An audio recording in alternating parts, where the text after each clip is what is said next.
Ya, selamat malam ya. Jumpa lagi dengan Master PS Kebumen Jateng NKRI. Semoga kabar Anda baik sehat selalu. Kabar saya alhamdulillah baik sehat.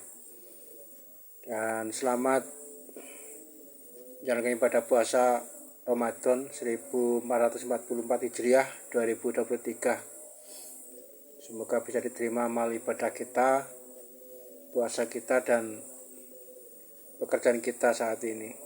Jadi ngomong mengenai elevasi itu kan sebenarnya suatu ukuran ya. Jadi alat ukur mengetahui elevasi suatu ketinggian tanah, suatu ketinggian benda yang ada di bumi, yang di darat maupun yang ada di laut maupun yang di udara.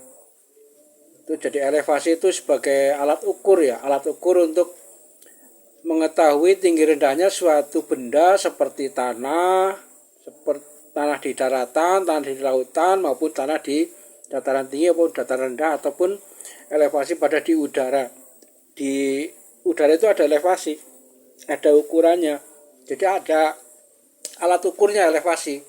Seperti halnya kita mau membuat bendungan, membuat irigasi, membuat drainase, membuat jalan, membuat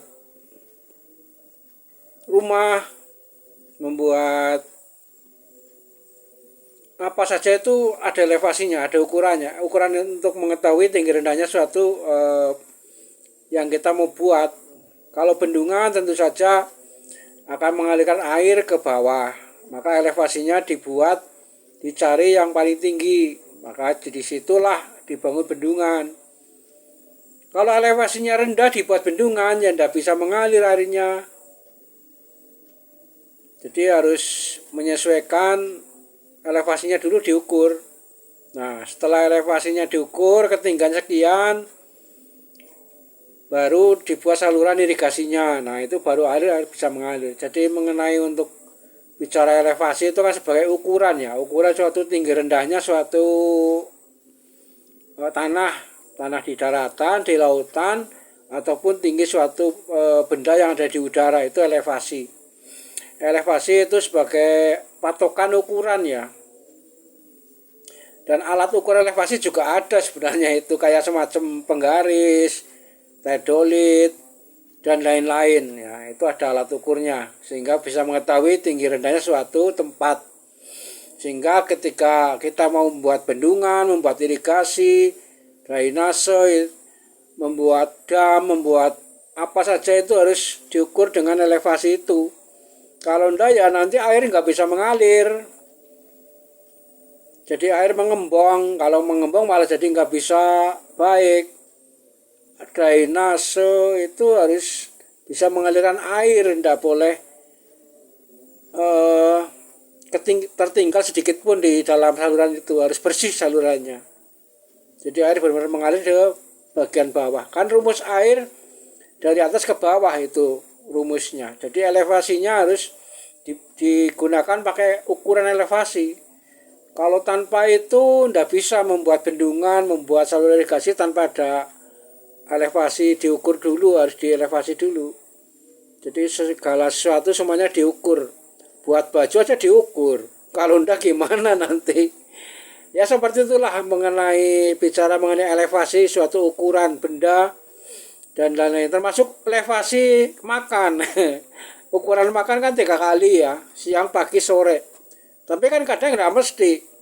Bisa nambah lagi pagi atau siang, nambah lagi. Karena lapar, karena haus. Elevasi haus ya harus minum, elevasi lapar ya harus makan.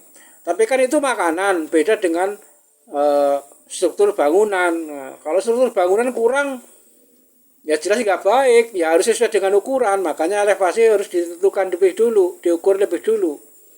Jadilah suatu elevasi yang pas sesuai dengan yang diukur tadi, sehingga hasilnya akan bisa baik. Ya hanya itu saja dulu ya mengenai elevasi. Semoga bisa saling memberi informasi, saling melengkapi lah. Karena ilmu juga harus saling dilengkapi. Tidak mungkin, ya tentu saja ilmu semuanya dari Tuhan ya, dari Allah. Nah, diberikan pada kita. Nah, tapi kan nggak bisa kita sendiri, harus banyak orang. Nah, makanya ilmu kan dari berbagai banyak orang. Yang utama ya dari Tuhan Allah itu ilmu itu. Tinggal kitanya mau menggunakan ilmu dari Allah untuk digunakan yang sebaik-baiknya saat ini kita hidup di dunia. Ya sampai di sini dulu ya, bicara mengenai elevasi dari Master Base Kementerian NKRI.